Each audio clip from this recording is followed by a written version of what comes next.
Mheshimiwa Spika, ninapenda kutumia fursa hii pia kulipongeza Shirikisho la Michezo la Mpira wa Miguu la Tanzania na uongozi wake chini ya Rais Karia kwa uongozi, uratibu na usimamizi mzuri wa mchezo huo hapa nchini. Aidha, niwapongeze wizara chini ya Mheshimiwa Waziri Paul Christian Makonda na timu yote ya wizara.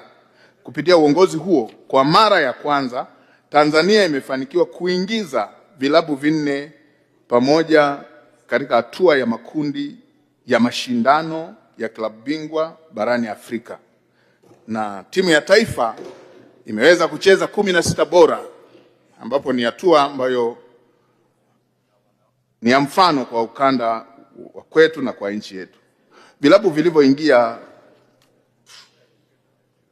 klabu bingwa na shirikisho barani Afrika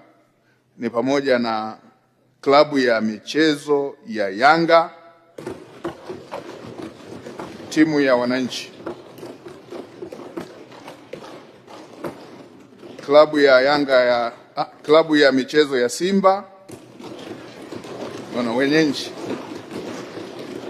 klabu ya michezo ya Azam wana Lambalamba na klabu ya michezo ya Singida wana Kilemankuni. Ni dhahiri kuwa mafanikio katika michezo ya mpira wa miguu ni chachu ya kuchochea hamasa katika nyanja za michezo hapa nchini na Afrika.